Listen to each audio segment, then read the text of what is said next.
guys coming in? You gonna help me check on the worms? Okay, come on in. We can check on the worms. It is a super nice day here in Central Florida. It rained last night and it's maybe 80 something, breezy. Wally had a great day. Right, Wally? Yeah. He's been laying in the sun, having a good time. And the orchids, I mean, they're just loving this weather. We just watered them and whew, I'm really excited about those. But we have worm things to do. So a few weeks ago, I sort of got this started. I meant to upload the video on how I redid it, but essentially it's the same thing as what we did the first time. Coconut core brick split between 2 layers with shredded paper bags, cardboard, paper towels, whatever. And honestly, I let it sit for probably closer to a month now at this point, if we're being honest, and hadn't gone to it. And so there was definitely some like white mold sort of starting on here. So I raked it a little bit. It's still damp, not crazy, but I want to start working on our breeder bin. And so we're going to go grab some worms from the urban worm bag because they're due for feeding. So they should all kind of be where the food was last week when we fed them.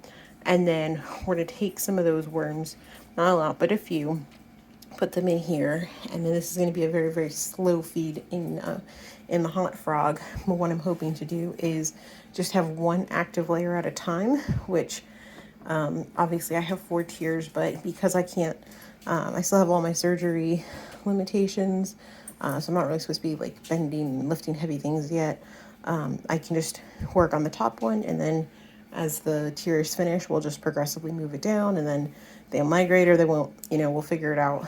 But it's going to be a little while anyways. So let's go grab some worms. Oh, you're so scary. That was a good growl, Wally. You guys hear that? Oh, that's so scary. Okay.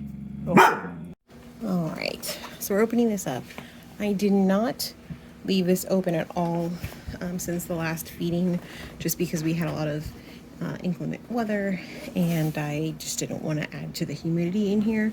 So now that it's super breezy out, I probably should have left this open, but I didn't.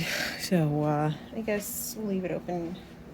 I don't like leaving it open overnight if I can avoid it, just because like this is on the patio in Florida and these screens are not super secure. So yeah, we'll maybe do it during the day or something. We'll leave it open. So I'm gonna do a little bit of a zoom in here. Dun, dun, dun. And then we're kind of doing 2 things. We're trying to see how much food is gone from last week's feeding, because it's been about a week. Actually, I think we might be just under a week at this point. So like 1, do we even need more food? But 2, I want to utilize some of the food that's here and add that to our container just a little bit, so that way when we bring some worms inside into our hot frog. Oh wow, okay, can you guys see that? Oh, I don't know if you can. Let me see if I can grab it. Wormies, look at these wormies. Yeah, that's a nice worm ball. So we'll just, maybe we'll leave some of the bedding, but looks like there's some banana peel that they're congregating on. No surprise there. There's really not a lot of worms in here, but it's a nice start. But I don't mind bringing some banana peels or something and some food into the hot frog, because I'm not planning on feeding it right away. So these guys are already hungry hippos working on it. Let's see. I don't want to take too many worms, but I'm just looking for another like worm ball, if that makes sense. This looks like banana peel. It hasn't been gotten to yet.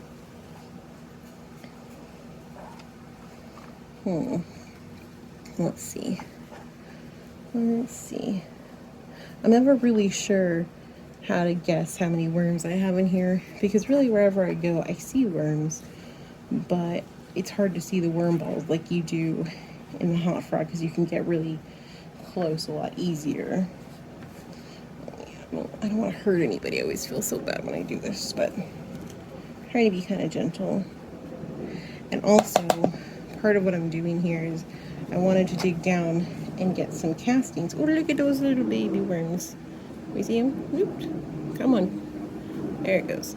Yeah, the little baby ones, because if we can get some baby ones, that's great. But also I want some castings in here so we can get that biome going. Alright. Hopefully nobody got hurt in that. Alright. So, are there a lot of worms in this pile? No, but that's okay. I'm not really worried about that, because there doesn't need to be a huge amount, because what we're trying to do is we're going to let this handful of worms go into our hot frog and just kind of live their life.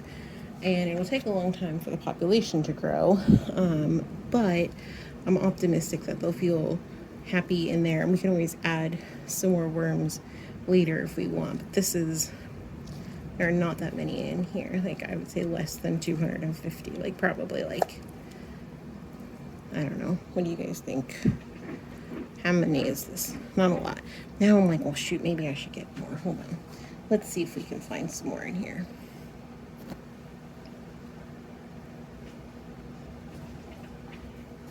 I kind of think if I would have done this a few days earlier when the food was still like, oh yeah, okay, here's some worms.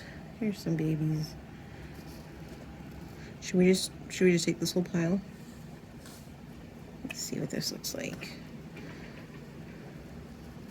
Yeah, there's definitely some more in here. I think this is reasonable. Like, let's start with this. It's definitely probably less than, I'm sure it's less than 500. It's probably like 100, maybe 200, but that's okay. We're not in a big rush. We're just trying to grow the bins so that way we have multiple bins running, multiple worm habitats, so that way we can increase our worms maybe exponentially.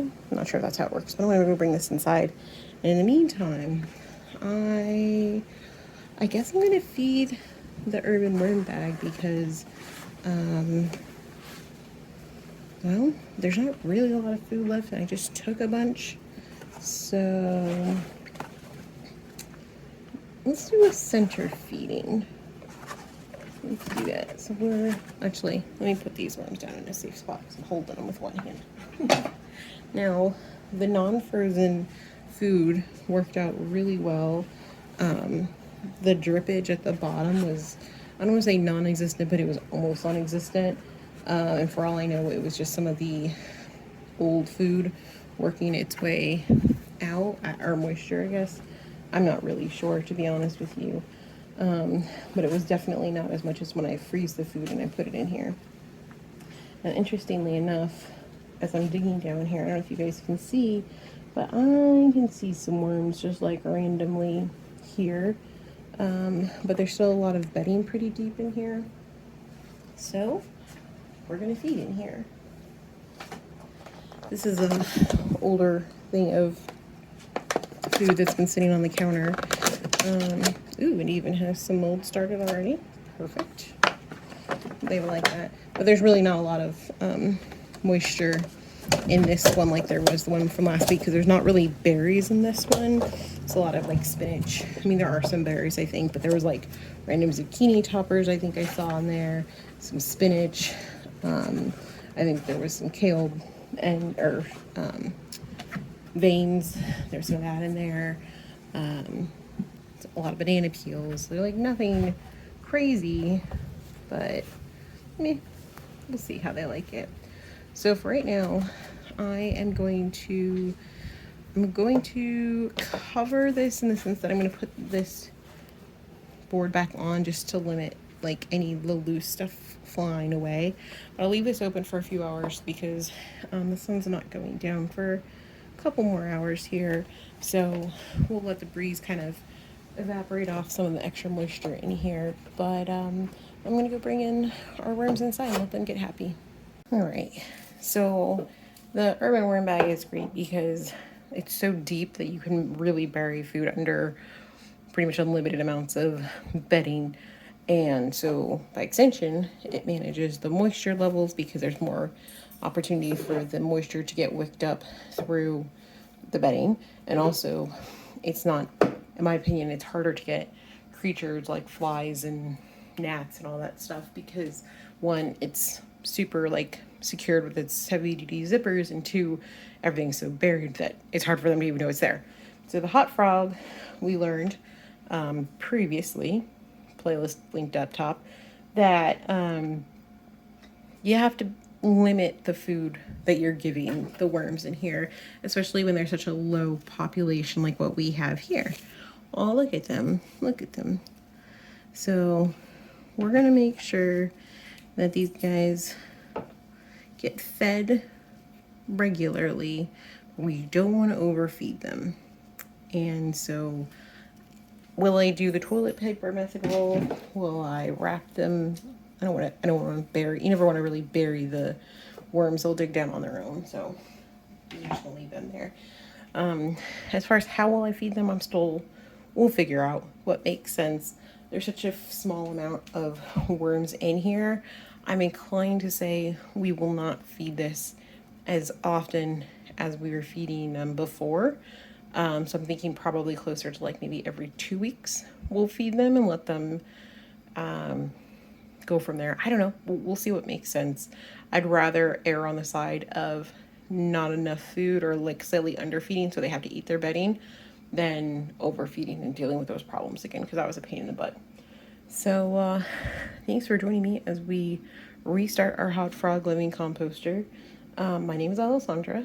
Make sure you subscribe if you want to see more of our worms and roses and Wally and Moose and all the good stuff. So bye friends.